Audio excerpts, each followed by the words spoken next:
Welcome back to another episode of NeverEndingPanel.com. I'm your host and moderator, Donnie Collins. Tonight we have a very special guest, Tim Powers. Tim! He is Tim. Tim. He is Tim. Tim. He's the two-time winner of the World Fantasy Award for the critically acclaimed novels Last Call and Declare. He's the winner of the Philip K. Dick Award for the Anubis Gates.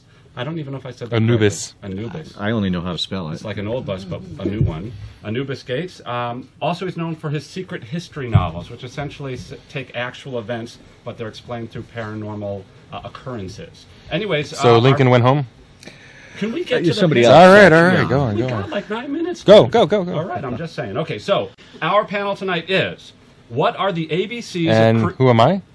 Oh, yeah. Who am I? This is my Duberhead brother and co-founder and producer and whatever name he wants to call himself, Grand Poobah of Neverending Panel, and we've just wasted another 40 seconds. Well, then you should get started. When we're moving, thank you very much.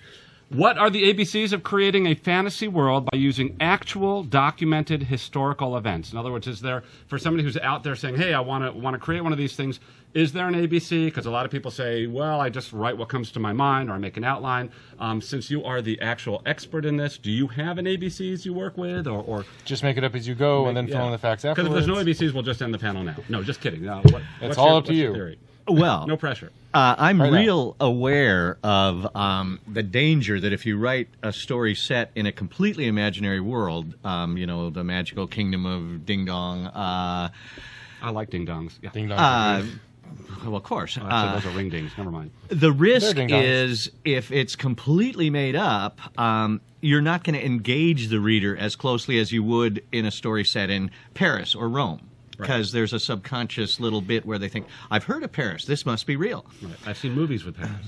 And so even when you're writing a story that is set in a completely imaginary world, like Leiber's Lankmar, say, I think it's essential that you graft as much real-world stuff in as you possibly can. Architecture, agriculture, economy, cuisine, and make them all consistent. Technology, do they have distillation? If they have distillation, they have a certain level of technology that implies other things. So even hobbits drank beer. Right, and you get the impression that they do have their little, fermentation vats somewhere on the property. If they had brandy, I'd want to know what kind of still they got. And it's all to avoid kindling up in the reader's head the thought, oh, I see, this is an imaginary story, which, above all, I do not want the reader to think. So in other words, if there's enough reality in there, they stay sort of anchored to a reality world or a basis from which you can then jump off of and then create your imagination, your imaginary parts. Yeah, you get their credulity with the plausible details, and then you can, step up on that and abuse that credulity. That's right.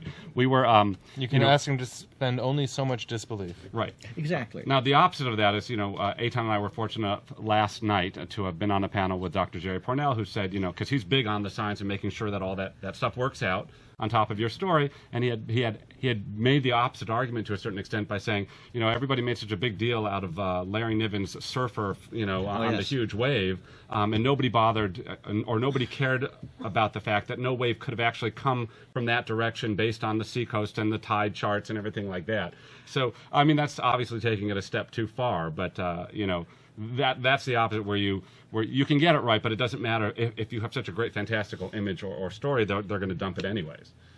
And I think they had built up enough in their plausibility account Right. to spend it kind of wildly. So that might be the B of the ABCs, which is that you can sometimes mess with this reality base that people are used to, as long as you have paid into the plausibility account. Well, my thinking has always been, I will grant you that brooms fly. I'll give you that. You can get on a broom and fly. If that's your suspension of disbelief, I'll grant you that brooms will fly. But you can't ask me to believe something that is just implausible. Like human beings will suddenly become nice and kind and wonderful and everyone can trust everybody. Unless you're asking me to believe that there's a magic spell forcing me to do this, there are some things that I can accept and other things I can't. If you want me to engage in the novel and engage in the world, I have to actually care and think, how would I be in that world? If it's a world I can't see myself being in, then I just disengage from that fantasy Right, but reality. you're going to have to get the physics right of flying on that broom. Actually, you will. There's little problems. I need a pretty damn wide broom. But Yeah, go ahead. I'm sorry, Tim. Well, it's like I'd never have an invisible man who could see by visible light. If the light's going right through him, his retinas aren't stopping it. And if I was a reader and came across that, I'd have a problem with it. I'd have to sort of make a reservation in my credulity. Fritz Leiber thought of that in one of the Pfafford Gray Mouser books. He had an invisible person, but you could sort of see these two retinas moving around. Oh, that's I actually thought Which the is a concept gesture. yes. I thought the concept of an invisible car was utterly ridiculous. Yeah. All right, so we're basically saying we. Sorry, Charles Lee Jackson, you had a comment.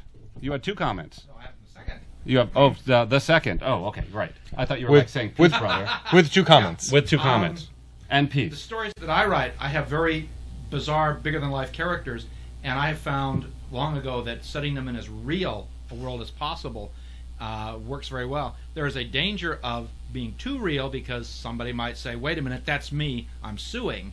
I learned from Donald Hamilton, author of the Matt Helm books, that what you do is you mention a specific street, and where you're going is just off that street.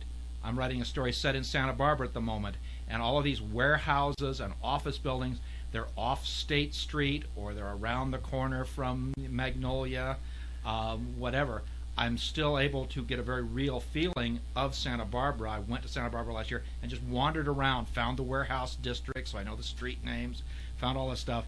Now I can get away with all of this bizarre circumstances happening because the background is so real. Yeah, it's always important, too, to remember that plausibility is more important than accuracy. I like that, actually. It's no good being accurate if nobody will believe it. Yeah. I remember. Boy, I'm doing a lot of name dropping tonight. But remember we were on the panel with Connie Willis, and they were asking, well, how do you figure when someone drops into history and they're not going to screw it up? And she said there's hidden parts of history that we don't necessarily know about. As Cage Baker used to say, gray areas. Gray areas, and so I'll work within the gray areas of history. To what you're saying, Tim, that people recognize that this event happened in history. Yes. There were probably some gray areas, and we'll work within those gray areas to create our magic, whether it's time travel or it's our fantasy. Yeah, and I do think you totally need to, like you're doing with Santa Monica, you need to get, whether you put it on the right street or not, those gritty, palpable details. Because Ian Fleming did this in the James Bond books. He would talk so much about the diesel engines of the Disco Volante that you think, wow, this is all totally real. And then he'd have Bond do something completely impossible, but 5 minutes of air from a Tylenol capsule. but he would have bought Right. his way first. Right. If he could explain in such great detail the inner workings of a car, then he certainly Obviously, can. there's 5 minutes of air in a Tylenol capsule. Okay, we get that. Actually, I made my brother crazy because we're writing a story, basically, Washington versus Napoleon, which came about because a student said, did Washington and Napoleon ever meet in battle? So I said, not only did they never meet in battle, but it was absolutely impossible. There's no way they ever could have conceivably met in battle. And then 2 days later, I woke up saying, how could they meet in battle? But the details, the nitty-gritty, I mean, I got some of the things. Arthur Wellesley's name before he became the Duke of Wellington, stuff like that. But a lot of the details, I just left to my brother, and he's been going nuts having to research how uniforms looked and regimental commands and ranks, and if you're a second hussar, then which side are you going to wear? He's just going nuts getting all that detail. And speaking of research, our time is up. So we would like to thank Tim Powers for being with us on this episode of NeverEndingPanel.com. And if there's something that we completely forgot, please make a comment below and tell us how we were idiots. Not below the table, below the little box that Below says those, yeah, YouTube there, until we it's have our own there, server. there. Thank you.